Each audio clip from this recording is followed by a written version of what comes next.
They say that we don't use all of our brain.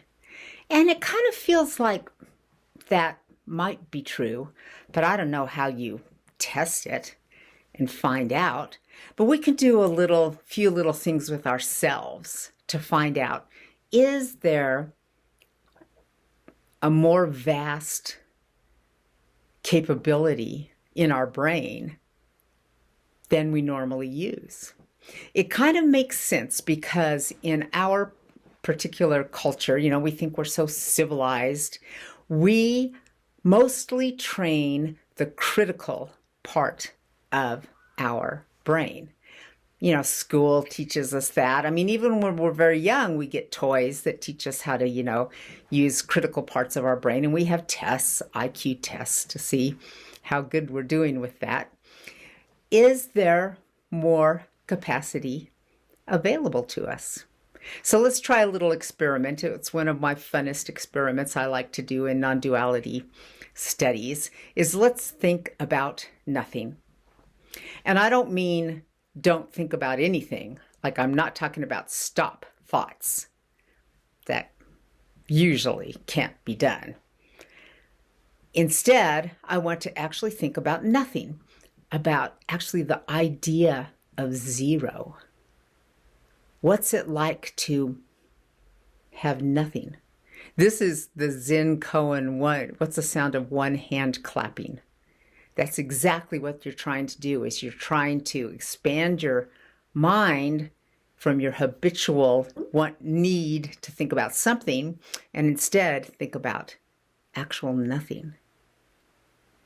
What's the sound of one hand clapping? There's no sound, right? Here's one little experiment that I like to do to just quickly get to the point of nothing. Imagine a table, and on the table are 3 grapes. Take one grape away, you've got 2 grapes. This is in your imagination, right? Take another grape away, you've just got 1 grape. Now take that 1 grape away, you've got nothing. No grapes. Go further, take the table away. Take the floor away. Take the walls away. Take the earth away. Take the universe away, and there's nothing. When you do that, and when you kind of hit that, oh, nothing. What's nothing like? You can feel, I feel that my consciousness just expanded, that there is something beyond my ability to count grapes, right? There is just a more expansive part of myself that's able to be in that nothingness spot. The more you play around with this, the easier it will be to get to that point of nothing.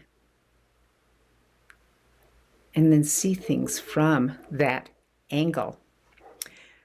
Now think about how this affects our relationships.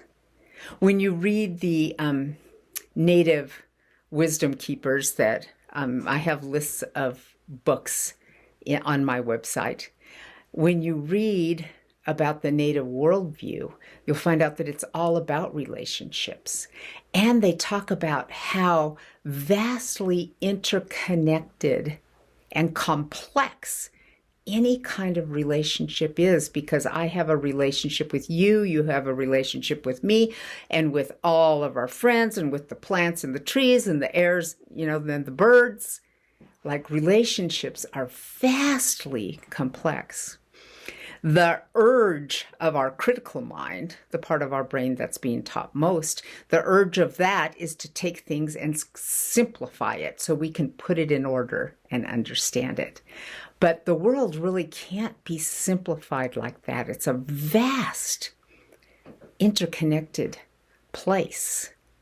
So we evolved to have this huge brain that's able to be involved in these complex complex relationships in a way that is way more intimate and interconnected than the critical mind can ever even put a label on.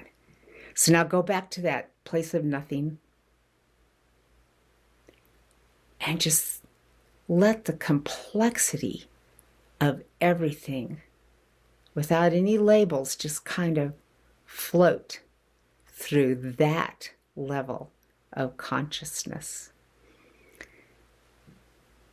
According to the native worldview, and it sure seems to me like it's got to be true, they say we need to get into this place where we're able to really see these complexities if we want to fix the environmental problems that we have going on in the earth. So long as we think everything's all tied up and in order, we're going to just try to fix the pieces. But we need to become connected with this vast complexity in order to be able to live sustainably within this complexity.